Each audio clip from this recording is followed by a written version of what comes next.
Hello and welcome to Newscentre. With me, Parikshit Luthra. The recent visit of U.S. Speaker for the House of Representatives, Nancy Pelosi, to Taiwan has increased tensions between the United States and China.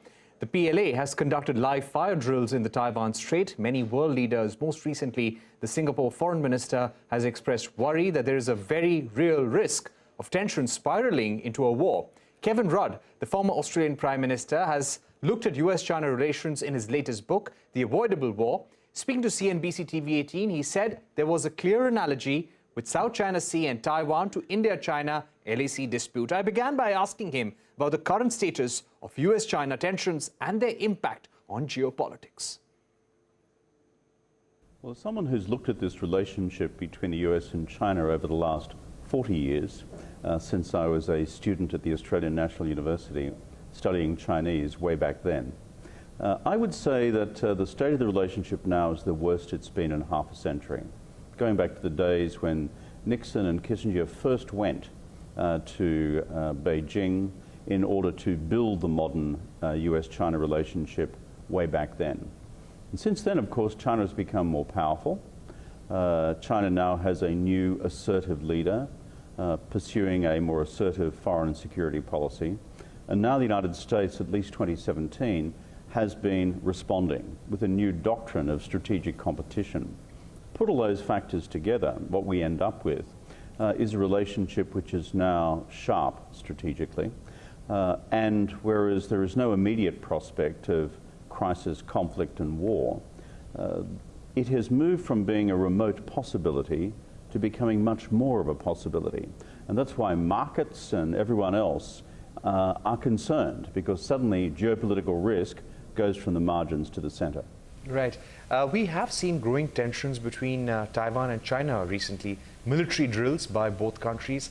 What is the likelihood of a full-blown conflict or a limited conflict? And in case there is one, what will be the impact on the global economy and global tensions?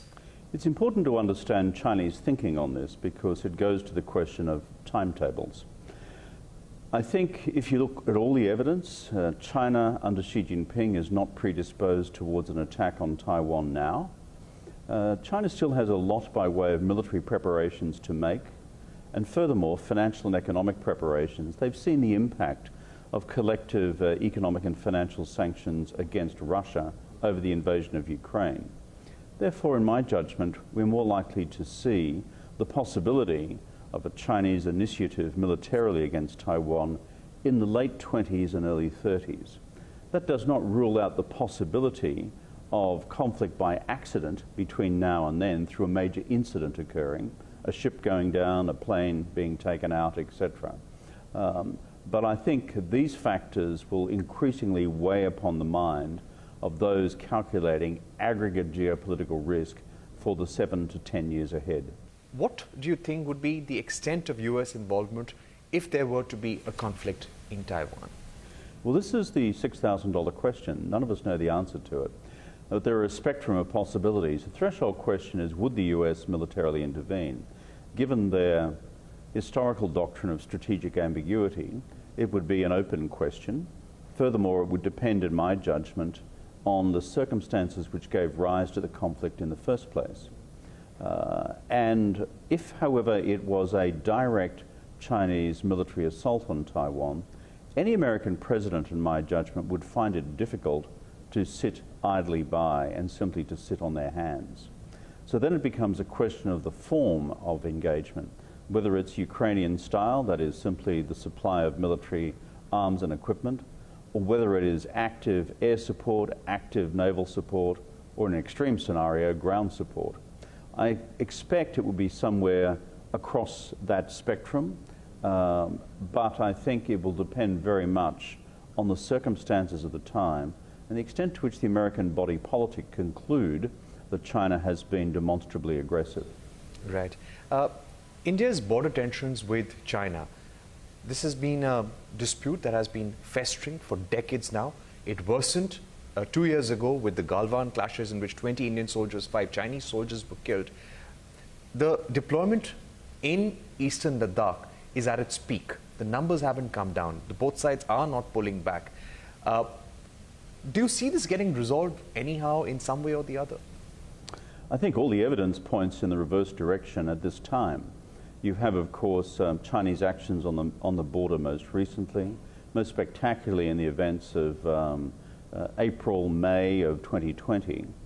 But since then, you also have a pattern whereby China has decided to dig in behind that line with new infrastructure, new road construction, new airfield construction. This would tend to point in the direction that China is not in the business of, as it were, de-escalating or withdrawing. For those reasons, it seems to be trended in one direction, which we see evidenced in Chinese patterns of behavior in the South China Sea, to some extent over Taiwan and the East China Sea, which is incrementally changing the circumstances on the ground, or on the sea, as it were. For the long-term future, never rule out the possibility that Xi Jinping may ultimately decide to play a grand card and say, here's a deal on the border, in order to rewrite the total geostrategic map. Beijing, Delhi, Moscow, a new, as it were, strategic triangle or strategic economic triangle. But that is something which is not supported by the evidence right now. Right. We've also seen President Xi strengthening his position, strengthening his control over the Chinese political setup. You've also written that he is likely to continue in power till 2037. What are going to be the consequences for India in these circumstances? Well, Xi Jinping... do you expect him to be more assertive, more aggressive towards India, as they see India as the largest challenger in the region? Well, if you look carefully at Xi Jinping, and I've made something of a study of Xi Jinping's worldview. In fact, I've just completed a 4-year research project at Oxford on this very subject. Xi Jinping's overwhelming predisposition as a leader is to change the status quo. It is to move the strategic engagement towards China's advantage. Therefore, as I said before, what we've seen in the evidence so far is China changing the strategic circumstances on the ground. That is more likely to accelerate in the future as Xi Jinping concludes that he is more powerful. Of course, one of the militating factors against that is the actions of the government of India, but also its Quad partners, in the case of the United States, Japan, and Australia, and the extent to which this begins to constitute a more effective rebalancing of the overall strategic balance in relation to China. So that is something we will see evolving in the years to come.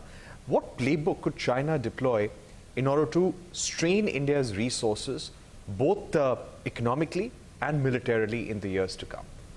Well, China... Because everything doesn't have to be a straight-on, full-blown conflict. The Chinese government can utilize tools to keep draining India's resources. Well, if you read carefully the Chinese military classics, and there are 7 military classics which go back to ancient times. One of the great Chinese axioms is to secure strategic victory without firing a shot. And I think it's important for us to understand that from China's perspective, actual armed conflict is the last move in extremis, and only when China is absolutely confident of its military circumstances on the ground. To quote one of those military classics, for example, Sun Tzu's Art of War, the first paragraph says, "War is a great matter of state. If you lose the war, you lose the state." So this weighs heavily on Chinese thinking. Applied to India, therefore, you have multiple lines across which India is, shall we say, engaged directly or indirectly with China. The border we've just spoken about in all of its subcomponents. Then you have Kashmir. Then you have, of course, Pakistan itself, which is China's all-weather ally and has been for many, many years. And then, of course, you have China's increased operations in India's maritime space, both Bangladesh, with Sri Lanka, with Pakistan, to some extent with Iran, and China's new naval base in Djibouti, and prospectively in East Africa. So for those reasons, you have multiple points of intersection with India's core national interests. I'd also like to ask you, recently there have been calls to confer the Bharat Ratna on the Dalai Lama.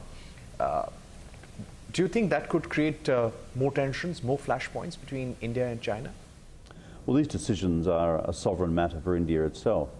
I'm enormously respectful respectful towards His Holiness the Dalai Lama. I've met him several times in my life. Certainly from Beijing's perspective, this is a highly sensitive matter, which is once the Dalai Lama passes away, who replaces him and how is that done? Because this goes to China's core strategic concern, which is the level of its sovereignty and control over Tibet, which is fundamental from the lens on the world as seen from Beijing. But I'm sure our friends in Delhi who run the government will be very mindful of all these factors when they reach their decisions on these matters. Right. But you do feel that Eastern Ladakh may not be the only one. China would look for opportunities to open more flashpoints in different parts of the country? Well, Chinese strategy ebbs and flows depending on the strategic circumstances. Take, for example, the relationship between China and Japan. You have massive Chinese, shall we say, pressures on Senkaku Diaoyudao in the East China Sea on a daily basis. It ebbs and it flows, and so does China's diplomacy towards Tokyo. It ebbs and it flows. Similarly in the South China Sea, and carrots and sticks with Taiwan from time to time, even in China's bilateral relationship with Australia. So I think we've all become used to these different patterns of Chinese behaviour. The importance for us all is to keep chatting with one another, working our way through these challenges. But what I've learnt in my long dealings with our Chinese friends is as follows. China respects strength and is contemptuous of weakness.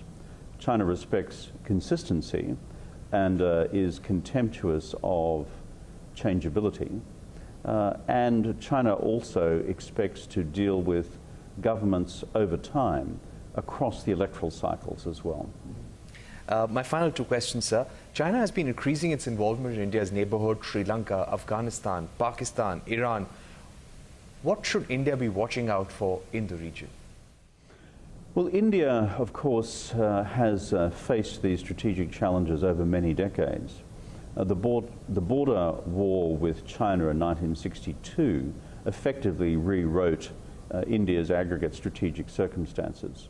I think where India is going in the way in which it seeks to rebalance its overall relationship with China, certainly during Prime Minister Modi's period, has been increasingly to deepen the strategic partnership with the United States. And this, of course, is not simply an abstraction. It goes down to the hardcore business of military equipment, comes down to the hardcore business of military exercising with each other. It comes down to the business of foreign policy collaboration and coordination with each other, and also where the next frontier of this overall, shall we say, strategic engagement goes between China and the democratic world will be on the key question of technology, as that will reshape the balance of power for all of us. Right. My final question, India and Australia have already finalized an interim trade deal. They're now working towards an FTA. Talks will begin very soon. What, according to you, is the potential of such an agreement? And considering China is the common challenge between India and Australia right now, key areas where the two countries should work together? Well, we should look to analogies from cricket because we both understand cricket very well. And therefore we've got to make sure we've got a sharp bowling team and we've got a sharp batting team. And we also keep our eyes on the field as well. The bottom line is trade and commerce and mutual investment is what brings life and vitality to the overall relationship. And if you look at the numbers, they're increasing all the time. It's been a slow business. I launched the first feasibility study into an India-Australia FTA way back in the Mesolithic period when I was Prime Minister of Australia. It was quite a while ago. So I'm looking forward to this being finally done and dusted, as I look forward to India engaging in parallel free trade agreements with the European Union, with the United Kingdom, and ultimately I'd like to see it with the United States, because this mutual economic opportunity for us all should not be seen through the lens of how will it affect my business or my industry, but look through the lens of what grows all of our economies across the democratic world. All right, so that was Kevin Rudd, the former Australian Prime Minister, speaking to CNBC-TV18. On that note, we take a short break. When we return, we'll get you a special report on the 40 years of Maruti Suzuki and two biggest voices from the automotive industry, Shashank Srivastava of Maruti Suzuki and Vivek Sehgal of Samvardhana Motherson International Limited. Don't go anywhere.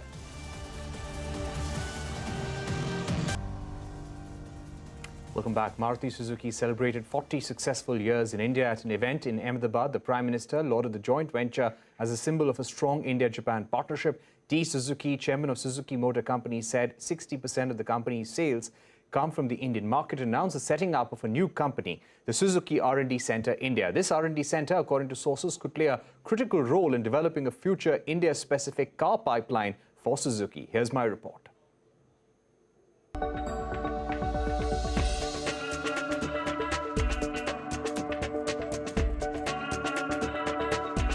The Prime Minister kicked off celebrations to commemorate Maruti Suzuki's 40 years in India. He said that the successful Maruti Suzuki joint venture was a symbol of the strong India-Japan partnership. He also urged the industry to do more when it comes to electric vehicles, hybrid and alternate fuel vehicles.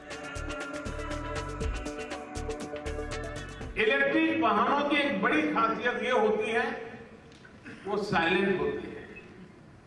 ये silence केवल इसकी engineering का ही नहीं, बल्कि ये देश में एक साइलेंट रिवॉल्यूशन के आने की भी शुरुआत है।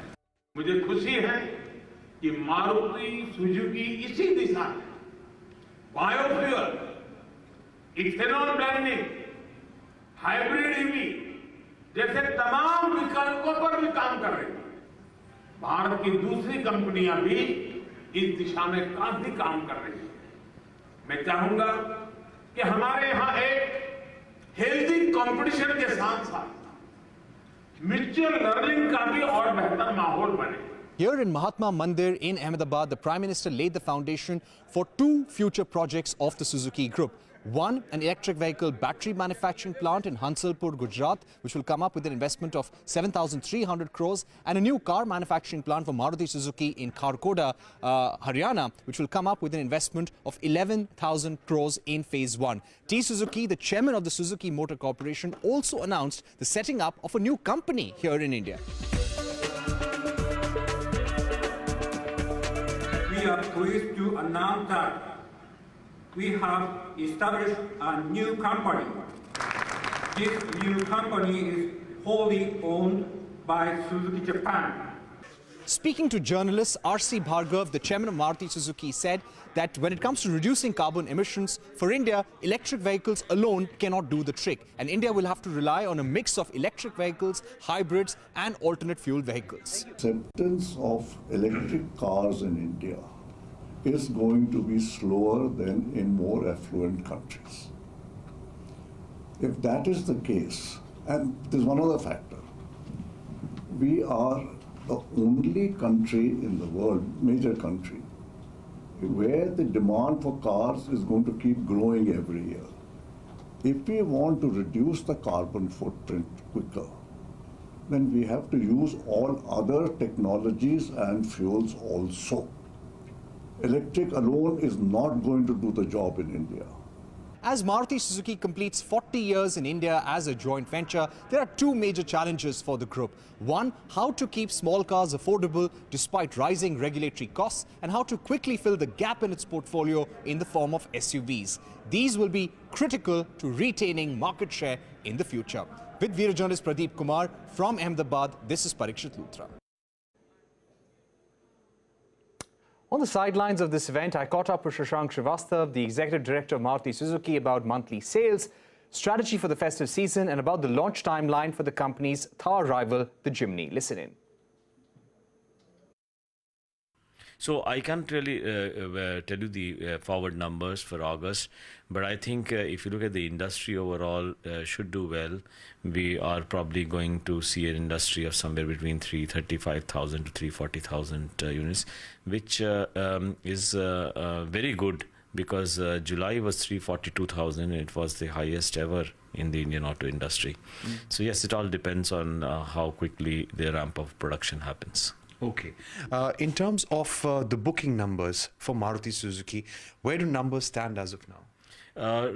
It just crossed the 400,000 mark, which is like really remarkable, I would say. These are pending bookings? These are the pending bookings. It's helped no doubt by some of the new models which we have launched recently. the Grand Vitara and the new Brezza. But overall, I think the trend has been in the past few months, the demand of most of the models we have seen very good inflow of bookings, but unfortunately we have not been able to supply as many, and as a result we have seen this build up reach that 100% mark. Okay, the festive season is now around the corner. Give us a sense of the company's strategy, the kind of models that are likely to see more traction this period, any festive schemes, any discounts that you will come up with on certain models? Yes, so festive season, as I think the question comes from the fact that for the auto industry, festive season is really very important. Festive season in India, of course, is at different times in different regions.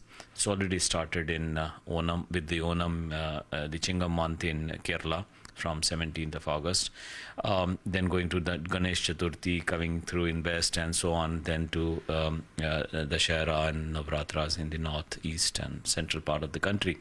It's roughly around 25 to 27% of the retail of the annual retail actually happens in this period, so it's very, very important.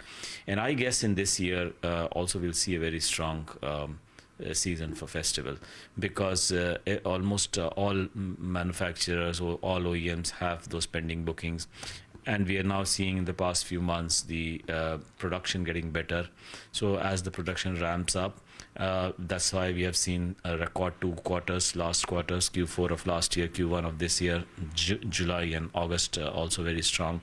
So I think we are confident that the industry will see some very good numbers this festival. On your question on discount, I think it really is a matter of the discounts are economically speaking a function of demand and supply gap.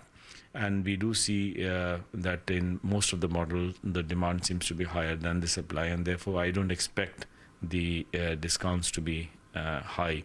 There are some models where probably if the supply improves substantially, and we expect it to improve substantially, you could see a certain level of good supplies and therefore higher promotion levels in those models.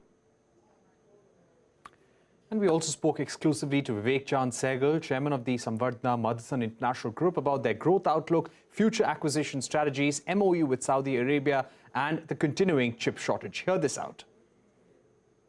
I think we're at the right place at the right time. There was a lot of 2, 3 years, 5 years of a bit of confusion about the automotives and all that. But I think the last COVID and the shortages in the logistics and the other things have actually proven that it was just a blip on the screen.